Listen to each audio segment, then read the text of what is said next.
본문은 레위기 11장입니다. 레위기 11장 13절부터 28절까지의 말씀입니다. 어떻게든 멀어져야 한다. 어떻게든 멀어져야 한다라는 제목으로 레위기 11장 13절부터 28절까지 우리 함께 말씀을 보도록 하겠습니다. 자, 오늘은 제가 처음부터 끝까지 쭉 한번 받들어 읽겠습니다. 13절부터 읽습니다.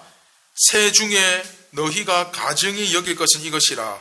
이것들이 가증한즉 먹지 말지니 곧 독수리와 솔개와 물수리와 말똥가리와 말똥가리 종류와 까마귀 종류와 타조와 타으마스와 갈매기와 새매 종류와 올빼미와 가마우지와 부엉이와 흰 올빼미와 사다새와 너새와 황새와 백로 종류와 오디새와 박진이라. 날개가 있고 네 발로 기어다니는 곤충은 너희가 혐오할 것이로되 다만 날개가 있고 네 발로 기어다니는 모든 곤충 중에 그 발에 뛰는 다리가 있어서 땅에서 뛰는 것은 너희가 먹을지니 곧 그 중에 메뚜기 종류와 배짱이 종류와 귀뚜라미 종류와 팥종이 종류는 너희가 먹으려니와 오직 날개가 있고 기어다니는 곤충은 다 너희가 혐오할 것이니라.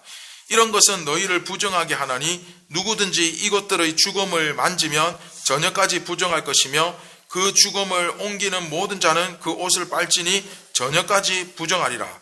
굽이 갈라진 모든 짐승 중에 쪽발이 아닌 것이나 새김질 아니하는 것의 죽음은 다 내게 부정하니 만지는 자는 부정할 것이요 네 발로 다니는 모든 짐승 중 발바닥으로 다니는 것은 다 내게 부정하니 그 죽음을 만지는 자는 저녁까지 부정할 것이며 그 죽음을 옮기는 자는 그 옷을 빨지니 저녁까지 부정하리라. 그것들이 내게 부정하니라. 아멘. 자, 오늘 말씀 쭉 읽었는데 무슨 내용인 것 같습니까? 자, 이 사실 오늘 말씀이 지난 시간 정결규례 혹시 기억납니까? 그 육류와 어류, 그 생선 종류하고 육식 동물 종류 중에 먹어야 될 것, 먹지 말아야 될 것, 그거 우리 배웠죠. 그러면서 이제 그것을 다루면서 이제 오늘 계속 그 내용이 지금 이어지고요. 오늘은 결국 이제 새, 조류하고 곤충 종류입니다.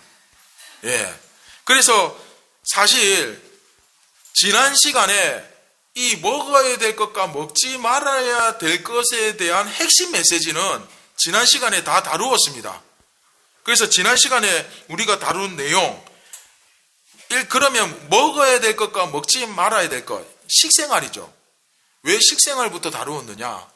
정결하게, 거룩하게, 성도답게 사는 삶에 있어서 왜 먹는 것부터 다루었느냐? 먹는 것이 삶에서 비중이 가장 크기 때문입니다. 우리 아침에 아이들이 아침을 안 먹으니까 막 벌써 허덕허덕 하잖아요. 막 배가 고파가지고.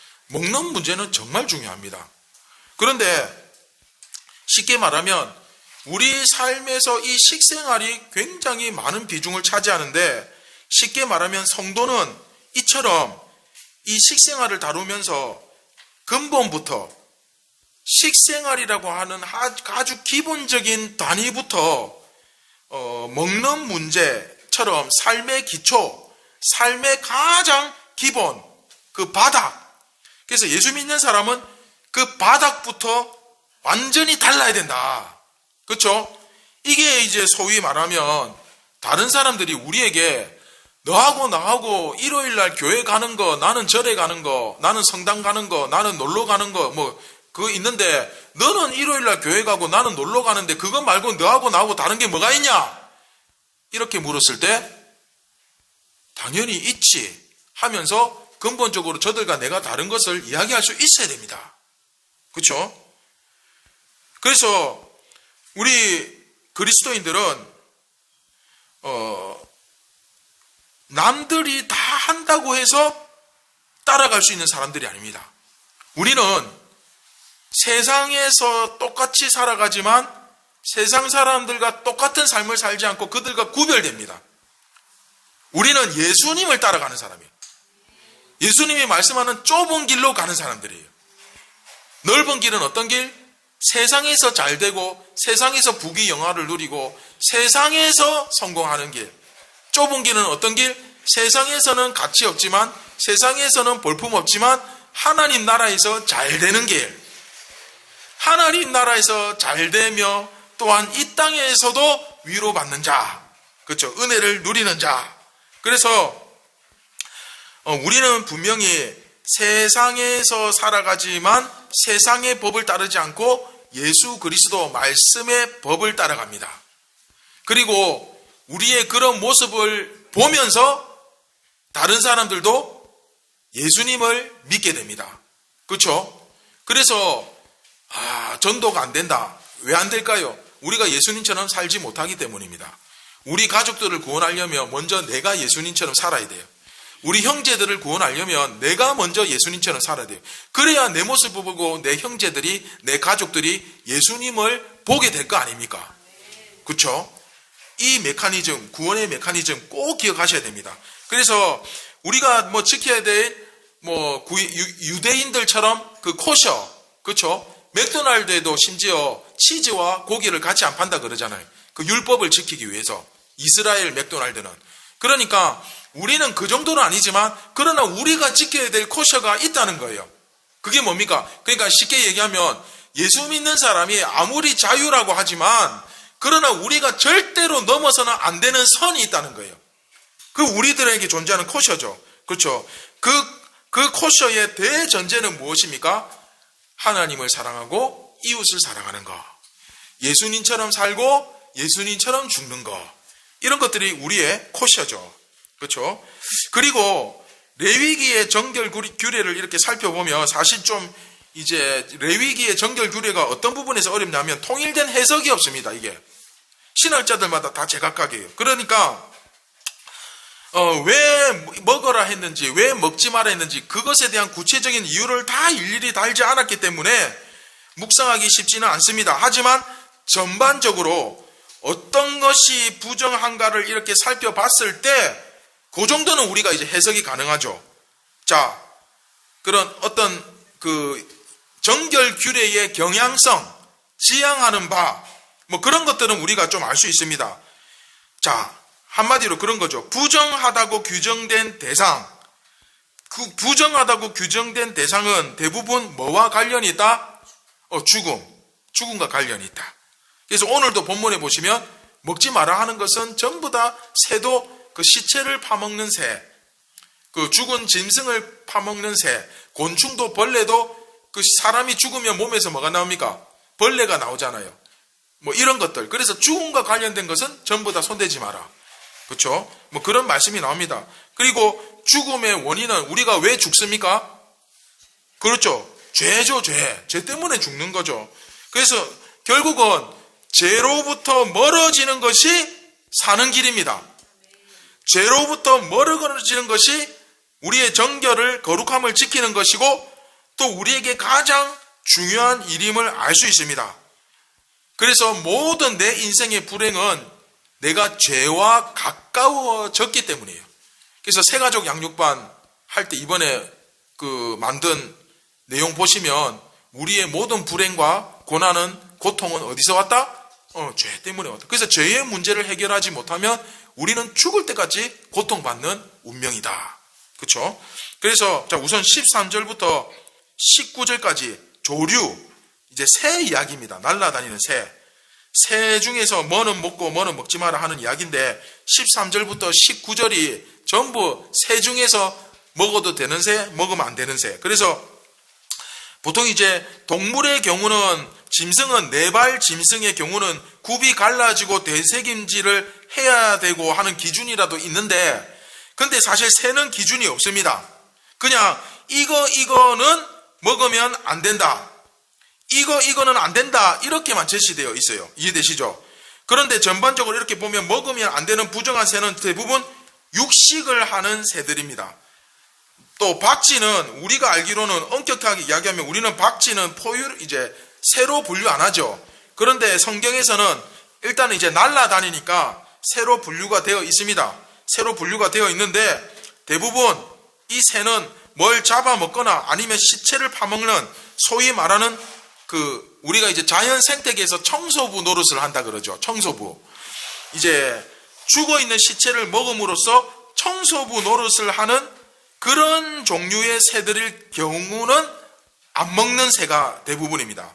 예를 들면 독수리 같은 경우는 사실은 성경에 이제 다른 곳에서는 좋은 이미지로 나오지만 여기서는 먹으면 안 되는 정결하지 못한 새들로 제시가 되고 있습니다. 그러면 여러분, 까마귀 같은 경우는 어떻겠습니까? 당연히 먹지 말아야 되겠죠. 까마귀도 시체를 먹잖아요. 그렇죠? 자, 그런데 새 중에는 어떤 걸 먹어야 된다 이런 이야기가 없잖아요.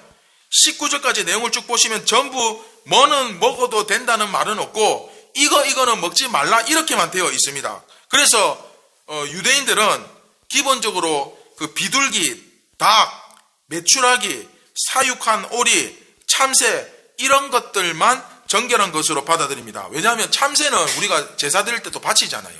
그렇죠? 비둘기도 마찬가지고. 그래서 닭이나 오리는 워낙에 이제 보편적으로 사육되고 식용으로 사육되는 거니까 먹는 것이고, 비둘기, 참새는 제사에 사용되는 거기 때문에 정결하게 보았고, 그 다음에 메추라기 같은 경우는 하나님께서 실제로 광야에서 먹으라고 주셨잖아요.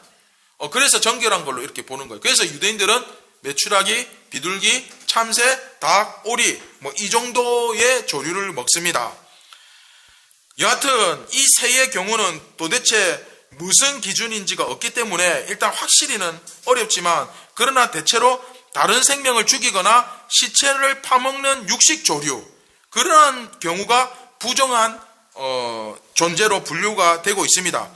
그리고 이제 20절부터는 곤충입니다. 자, 곤충 한번 보겠습니다. 20절부터 22절이죠. 자, 원래 곤충은 다리가 몇 개입니까? 개미 다리가 몇 개입니까? 6개죠.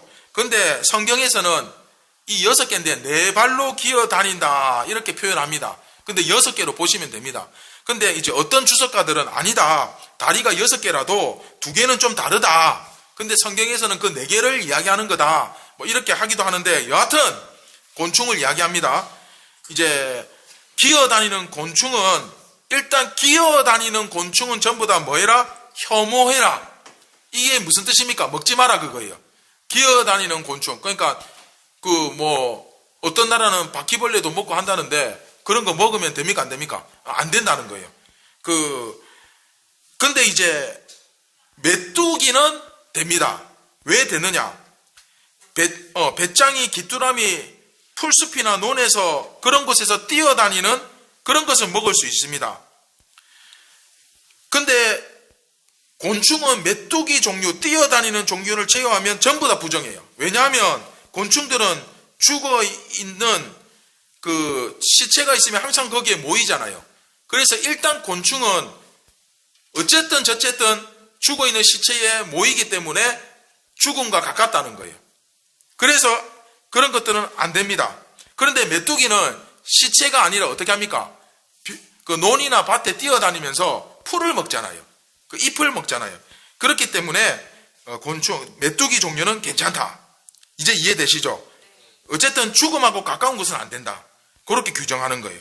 그래서 메뚜기를 제외한 모든 곤충은 다 부정하다. 이렇게 규정이 되어 있습니다. 그래서 성경에서 정결규례에서 새는 왜 못 먹는데, 또 메뚜기는 먹어도 되는데 다른 곤충은 왜 못 먹는데 이렇게 물었을 때 기본적인 틀은 뭐다? 죽음과 가깝거나 혹은 멀거나 이런 기준으로 했다. 요걸 그냥 참고로 여러분들이 아시면 되겠습니다. 자, 그 다음에 이제 24절부터 26절을 보시면 한마디로 말해서 그 주검, 그러니까 주검, 시체, 그러니까 동물의 시체를 만지면 부정하다는 거예요. 낙타나 나귀 같은 경우도 정결한 동물은 아니지만 살아있는 것을 만지는 것은 문제가 되지 않습니다. 문제는 그 죽은 시체를 만지면 안 되는 거예요. 시체는 죽은 것들이고 그것이 부정함을 불러온다는 해석이 아무래도 이제 가장 설득력이 있는 게, 죽음을 만지면, 시체를 만지면 무조건 부정해진다는 그 율법이 있잖아요. 그래서 이스라엘이 전쟁에 나가서 싸우고 나면 결국 어쨌든 사람을 죽이니까 시체에 가깝겠죠. 그래서 전쟁에 나갔다 온 사람들은 전부 다 뭐합니까? 정결의식, 제사를 드리는 거예요. 부정하기 때문에. 이해되시죠? 그래서 곤충이나 부정한 동물들의 그 시체들은 전부 다 부정합니다. 그래서 그 부정한 것을 만진 사람은 저녁까지 부정해집니다. 자, 참고로 저녁까지 부정해진다 이 말이 뭐냐면, 이스라엘은 그 날짜가, 시간 개념이, 우리는 하루가 새벽 12시부터 시작하잖아요. 그런데 이스라엘은 하루가 저녁 6시에 시작합니다. 그러니까 이스라엘은 하루의 시작이 밤입니까? 낮입니까? 밤이죠. 저녁 6시니까. 저녁부터 하루가 시작되어서 다음 날 저녁 6시에 하루가 끝나요. 그러니까 성경에서 저녁까지 부정하다 할 때 우리 시간으로 계산하면 이틀이에요. 그 이길 저녁과 그 당일 저녁과 다음 날 저녁까지니까. 이해되시죠? 그러니까 그 말입니다. 그날 저녁부터 다음 날 저녁까지 우리 시간으로 계산하면. 이해됩니까? 어렵지 않죠? 예. 그래서 저녁까지 정결해진다. 그 만진 그 날 동안은 부정하다. 이 말은 죽음을 만지고 이제 시체를 어쩔 수 없이 길바닥에 시체가 있어가지고 이걸 치워야 사람이 왔다 갔다 하기 때문에 치웠어요. 그러면 이게 부정하긴 하지만 뭐 무슨 속고대죄를 할 무슨 큰 죄는 아니잖아요. 그렇기 때문에 이런 시체를 만지면 하루 동안 부정해지는 거예요. 하루. 그래서 정결례를 하면은 하루만 지나면 돼요. 무슨 말인지 알겠죠? 그렇게 큰 죄는 아니라는 거예요. 그런 상태에서, 그러니까 어쨌든 죽음을 만지고 정결의식을 하지 않고 깨끗하게 하지 않고 성소를 들어간다든지 화목제를 드리는데, 자, 화목제 드리면 나누어 먹잖아요. 그런데 그 화목제 드렸다고 갖다 주는데 한번 먹어보시게 한다고 어유 감사합니다 하고 먹으면 됩니까? 안 됩니까? 안 돼요. 저는 부정한 존재니까 이 화목제물을 먹을 수 없습니다. 저는 정결례를 하고 깨끗함을 받은 후에 나중에 또 할 때 참석하겠습니다. 이렇게 딱 거절을 해야 돼요. 그렇죠? 그런데 여러분 한번 생각해 보세요. 이스라엘 백성들도 이런 부정한 것들을 치우는 일을 하지 않고 아예 손 안 대고 살 수는 없어요. 짐승도 잡아야 될 것이고, 그렇죠? 죽은 짐승 있으면 치워야 될 것이고, 또 장례도 치러야 될 것이고, 그렇죠? 그러다 보니까 그렇게 아예 시체와 손을 안 대고 살 수는 없습니다. 그러다 보니까 어쨌든 이 사람들이 그것으로 인해 자신이 그날 하루는 어쨌든 부정해지니까 피할 수 있다면 되도록 어떻게든 노력은 했지만 100% 피할 수는 없었다. 그렇죠? 그렇지만 기본적으로 노력은 했다는 거예요. 되도록이면 죽은 시체 가까이, 그리고 부정한 짐승 만지지 않고. 그러다 보니까 이런 자신을 정결한 상태로 유지하려는 노력이 예수님 시대로 이렇게 오면서, 여러분 선한 사마리아 비유 기억납니까? 선한 사마리아인, 길에 강도를 만나가지고 사람이 쓰러졌는데 바리새인하고 서기관들은 그냥 지나갔어요. 그런데 이 길에 쓰러져 있는 사람을 고쳐주고 이렇게 사랑을 베푼 사람은 누굽니까? 사마리아인이죠. 그런데 그 율법사, 그 제사장, 그냥 지나간 그 사람들은 왜 그냥 지나갔느냐? 사람이 죽어가잖아요.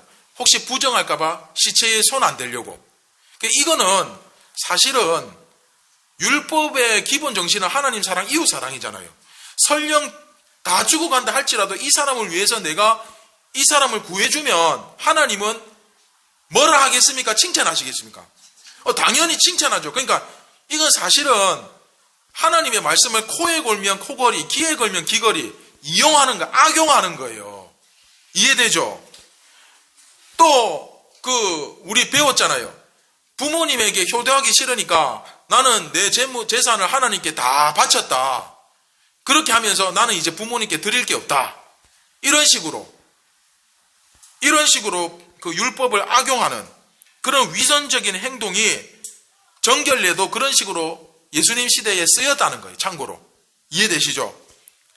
그러나 우리가 일단은 이런 내용들을 보면서도 좀 관심을 가져야 할 것이 뭐냐면, 중요한 것은 이겁니다. 죄의 심각성이에요. 죄의 심각성. 이 말씀의 본질을 우리가 오늘 볼 수 있어야 돼요. 아니, 뭔 그 시체 만진다고 해서 내가 그렇게 뭐 더러워질 게 뭐냐? 또 그 시체도 어떻게 보면 귀한 양식으로 쓰일 수 있는데 굳이 그렇게 엄격하게 죄다 그렇게 할 건 또 뭐냐? 이런 생각이 들 수 있지만 그러나 어떻게든 그 죄와 죽음으로부터 본질은 이겁니다. 죄와 죽음으로부터 멀어져야 된다. 어떻게든 멀어져야 된다. 이게 바로 핵심 가르침이에요. 이게 이제 굉장히 중요하게 지금 제시되고 있는 겁니다. 다시 죄는 죄와 죽음으로부터 어떻게든 멀어져야 된다. 이게 강조되고 있습니다. 즉 죄로 말미암아 아까 제가 처음에 이야기했죠. 죄로 말미암아 뭐가 온다고요? 죽음이 오는 거예요.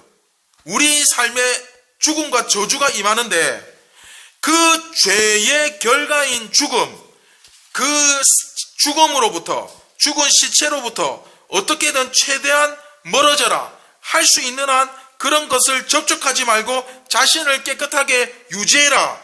이 말씀이 주어지고 있는 이유가 죄에 대한 경각심을 우리 안에 심어주기 위함이라는 거예요.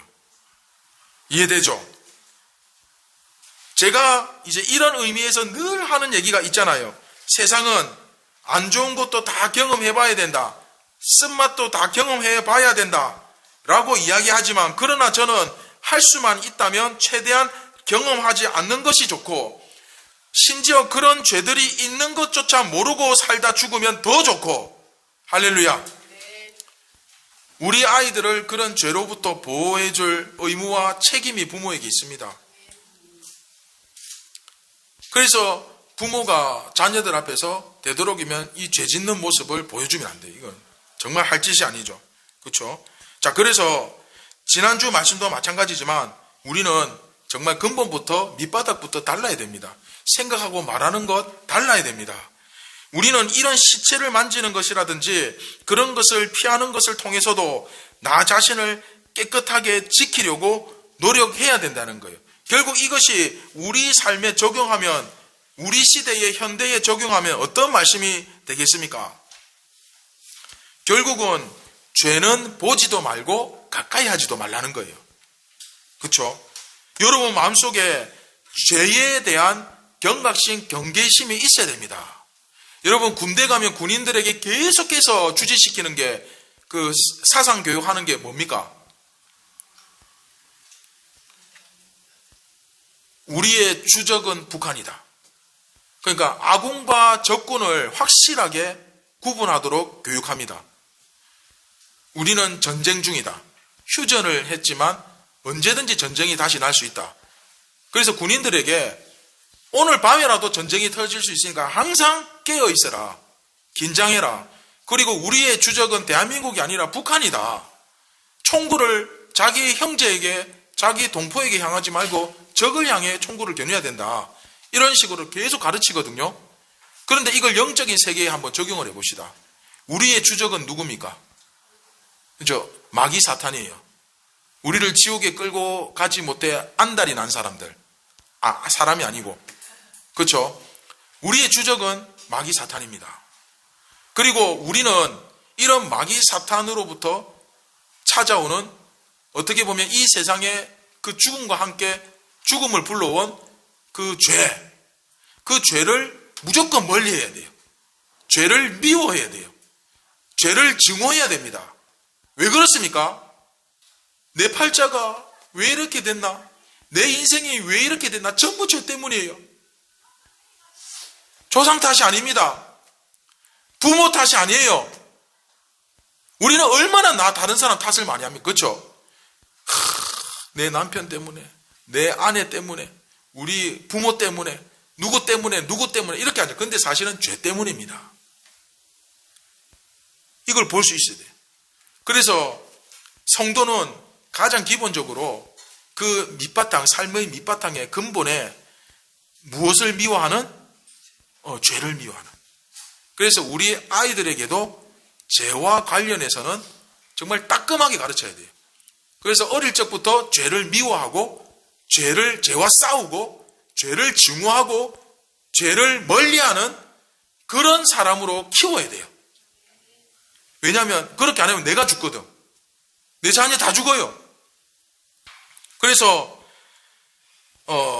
예배 때뿐만 아니라, 그리고 한 가지만 더 말씀드리면, 첫 번째는 어떻게든 죄와 멀리 해야 되지만, 그러나 또 한 가지는 예배 드릴 때뿐만 아니라 일상에서도 거룩하고 정결해야 된다는 거예요. 그러니까 예배 때만 정결한 척, 거룩한 척 앉아 있는 사람은 종교 생활하는 사람이에요. 그러나 상과 예배가 똑같은 사람은 진짜 신앙생활 하는 사람이에요. 이해되시죠? 그래서 교회에서 내가 예수님을 섬기는 모습과 평일날 세상에서 살아가는 모습이 어떻게 해야 된다? 똑같아야 된다. 그래서 오늘 이 두 가지 메시지, 첫 번째는 어떻게든 죄와 죽음으로부터 멀어지려고 노력해야 된다. 그리고 두 번째, 예배 드릴 때뿐만 아니라 내 일상생활에서도 정결하고 거룩해야 된다. 이 두 가지 메시지를 여러분 꼭 기억하시기 바랍니다. 내가 직접적으로 죄를 지은 것이 아니라 할지라도 어느 정도냐면, 죄를 가까이 하지 말라는 게 어느 정도냐면, 내가 직접 죄를 안 지어도 죄를 짓는 그 범행이 일어나고 죄가 일어나는 곳에는 가지도 말라는 거예요. 그렇죠? 그러니까 우리가 술자리에 함부로 막 생각 없이 가면 안 되는 거예요. 그리고 내가 죄는 짓지 않았지만, 그리고 죄가 일어나서 이미 죄가 다 일어나고 끝났지만 그런 흔적이 있는 곳에도 가지 말라는 거예요. 어떻게든 깨끗해지려고. 그렇죠? 그러니까 이 말은 죄 근처는 가까이도 가지 마라. 죄가 아니라 하더라도 죄 가까이도 가지 마라. 또 죄와 비슷한 그 죄를 연상시키는 것, 그 죄의 결과물 앞에도 가지 마라. 이런 메시지가 지금 주어지고 있는 것입니다. 이해되십니까? 사실 이런 것을 보면 도대체 하나님이 왜 이렇게까지 요구하실까? 혹시 여러분 이해가 안 될 수도 있습니다. 너무 좀 지나친 거 아닌가 그런 생각이 들 수도 있습니다. 가장 우리나라 성도들에게 있어서 많이들 질문이 나오는 게 술 문제죠. 아니, 좋은 사람들끼리 만나서 웃고 떠들면서 술 한잔 하는 게 뭐가 그렇게 나쁘냐? 너희 기독교인들 너무 그렇게 보지 마라. 또는 이제 비즈니스 사업을 하다 보면 이제 안 마실 수가 없는데 그걸 가지고 막 그렇게 막 나쁘다고 말할 수 있느냐? 이런 질문들이 가장 많이 나옵니다. 분명히 술 자체가 죄냐? 술이 죄입니까? 이렇게 물으면 에틸 알코올이 죄냐? 아닙니다. 이건 그냥 화학 성분이에요. 죄는 아닙니다. 술 마신다고 해서 다 죄 짓는 것은 아닙니다. 그러나 그것 때문에 수많은 죄가 저질러져 온 것도 사실이잖아요. 그렇죠? 술 자체가 죄라고 할 수는 없지만 그것 때문에 여러 가지 잘못된 일들, 죄악들, 부끄러운 짓들 얼마나 많이 합니까? 하잖아요. 그죠? 이런 사건들이 벌어지는 경우가 허다하죠. 물론 이렇게 말씀하시는 분들도 있습니다. 목사님 저는 괜찮습니다. 저는 그 절제도 잘하고, 그리고 저는 그런 술 먹고 실수 안 합니다. 그리고 저는 술 잘 안 취합니다. 이렇게 이제 하시는 분들도 있겠지만 사실은 이거는 자기 자신을 그렇게 믿는 것은 100% 이건 어리석은 행동입니다. 설령 술이 안 취한다 하더라도 100번 안 취하다가 한 번 취해서 죄 지으면 그것 때문에 내 인생이 무너지는 거예요. 그리고 할 수만 있다면 되도록 그런 자리를 피하려고 정말 노력하셔야 됩니다. 나는 괜찮습니다. 저는 죄를 얼마든지 이길 수 있습니다. 나 자신 있습니다. 이렇게 자기 자신을 너무 자만하고 교만하는 이런 태도, 이거 제발 좀 버리고 죄 지을 만한 환경이다 싶으면, 죄가 설치는 자리다 싶으면 되도록이면 무조건 멀리하고 벗어나야 돼요. 그게 지혜로운 겁니다. 소돔과 고모라에서는 무조건 뒤도 돌아보지 말고 뛰어가는 게 정석이에요. 소돔과 고모라다 싶으면 무조건 뒤도 돌아보지 말고, 그러니까 뒤를 돌아보지 말라고 한 이유가 그거예요. 뒤도 돌아보지, 미련을 갖지 말라는 거예요. 세상에 미련도 갖지 말고, 죄가 역사하는 곳, 죄가 설치는 곳이면 뒤도 돌아보지 말고 미련도 갖지 말고 싹 다 버리고 달아나라, 도망가라. 그게 네가 살 길이다. 그렇죠? 그래서 되도록이면 좀 더 거룩한 곳, 좀 더 정결한 곳, 되도록이면 좀 더 밝은 곳, 빛이 머무는 곳, 그런 곳으로 우리가 찾아서 가야 됩니다. 그러니까 이 교회 공동체가 얼마나 소중합니까? 그렇죠? 사람들이 방탕하게 살고 막 그렇게 되는 곳을 나는 괜찮아 하고 찾지 말고 제발 그런 생각을 가지지 마시고 사실은 거기서부터 최대한 멀어지는 것이 옳은 길입니다.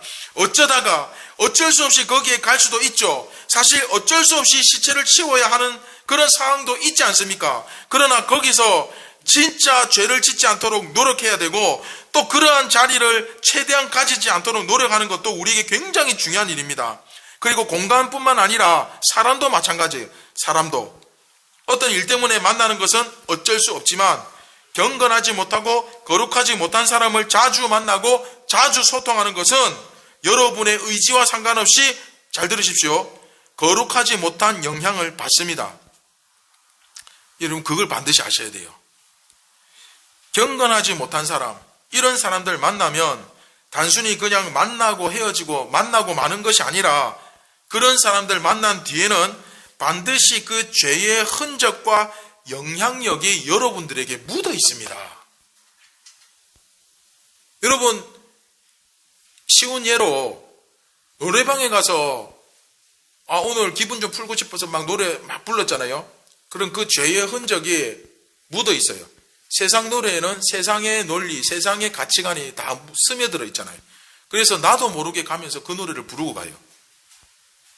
여러분 친구들 모임하는데 그 사람들이 막 세상 이야기 하는데 뭐 남편은 이래야 된다, 아내는 이래야 된다, 막 한 2시간 동안 커피 마시면서 그런 얘기 듣고 집에 들어오잖아요. 그러면 예수님의 가르침은 온데간데 없고 그들이 했던 말에 내가 거기에 묻혀가지고 그 어떤 가치관을 가지고 남편을 재단하고 판단합니다. 아내도 마찬가지고. 어떤 모임에 가가지고 우리 남편은 이런 명품도 사주고 이런 옷도 사주고 나는 손에 물도 안 묻히고 산다 하면 자기 남편을 거기에다 갖다 끼워 맞추는 거예요. 여러분 무섭죠? 그런 사람들을 자주 만나면 죄의 그 흔적이 나에게 반드시 묻습니다. 그래서 사람도 가려가면서 만나야 돼요. 이해되시죠? 그래서 성도와의 교제가 정말 중요합니다.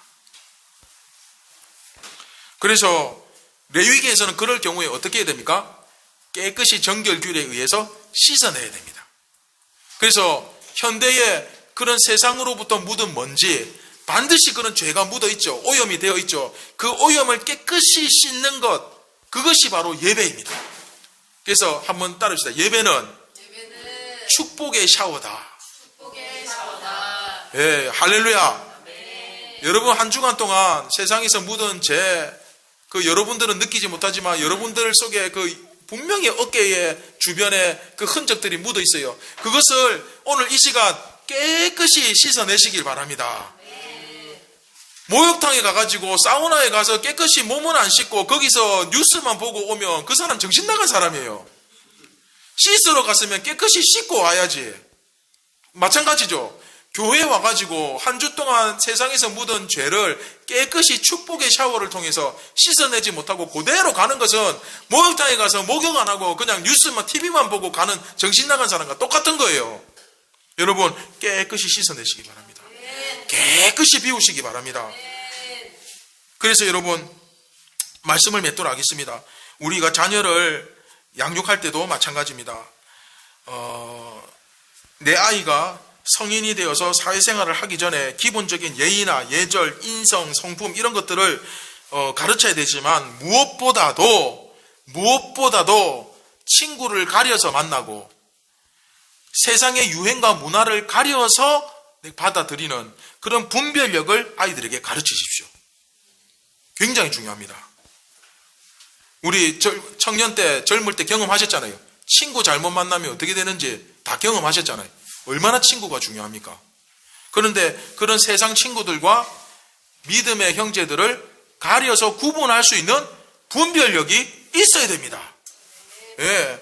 그래서 악한 영향력, 거룩하지 못한 영향력을 받는 사람이 아니라 반대로 선한 영향력을 주는 자녀, 선한 영향력을 끼치는 자녀로 키우시길 주님의 이름으로 축원드립니다.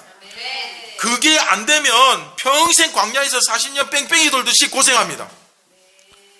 그러나 궁극적으로 가장 중요한 사실, 여러분 안에 성령이 계신다면, 성령이, 예수님의 영이 여러분과 연합을 이루어 여러분 속에 계신다면 이 모든 것들이 다 이루어질 줄 믿습니다. 내 안에 성령이 계시면 죄와 가까이 할 수 없습니다. 내 안에 성령이 계시면 죄 짓는 자리에 가지 않습니다. 내 안에 성령이 계시면 함부로 말하고 판단하고 정죄하고 욕하지 않습니다. 내 안에 성령님이 계시면 내 몸과 마음이 성령님과 연합했기 때문에 선하고 거룩한 것을 추구하고 닮아갑니다. 악한 것들 자꾸 입으로 죄짓고 남 함부로 판단하고 미워하고 이런 것들 성령이 계시면 견딜 수 없습니다. 괴롭습니다. 고통스럽습니다. 그리고 그런 죄 짓는 곳에 가고 나면요, 그런 악한 말을 하고 남을 함부로 판단하고 세상적인 그런 욕짓거리들, 세상에서나 할 법한 그런 말들을 하는 곳에 갔다 오면 내 심령이 고통스러워서 견딜 수가 없습니다. 성령님이 괴로워하십니다.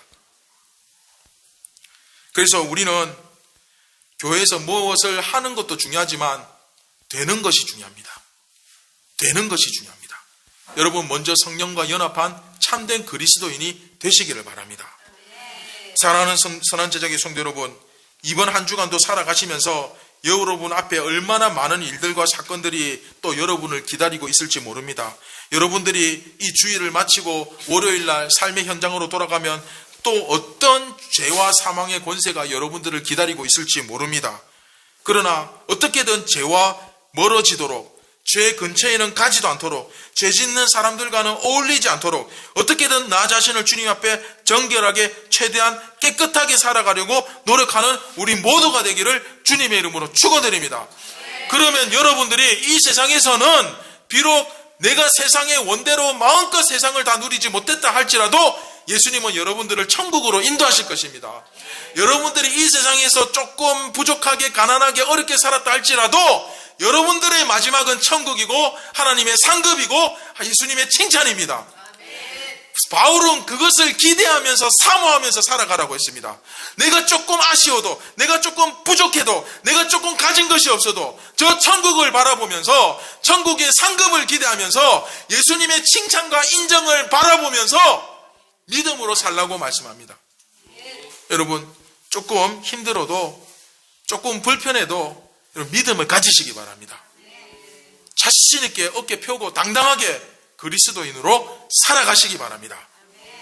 우리 같이 말씀을 기억하면서 기도하겠습니다. 같이 기도할 때에 오늘 우리 두 가지, 어떻게 해서든 죄를 멀리하게 하여 주시옵소서. 어떻게 해서든 죄를 멀리하게. 두 번째, 내가 교회에서만 경건한 척하는 것이 아니라 예배와 삶이 하나가 되게 하여 주옵소서. 교회에서도 거룩하고 경건하게, 세상에서도 거룩하고 경건하게. 그 다음에 마지막으로 세 번째, 성령과 연합한 참된 성도가 되게 하여 주옵소서. 성령과 연합한 참된 교회가 되게 하여 주옵소서. 성령과 연합하면 다 됩니다. 그렇죠? 성령님이 괴로워하십니다. 이 죄와 가까워지면 괴로워하십니다.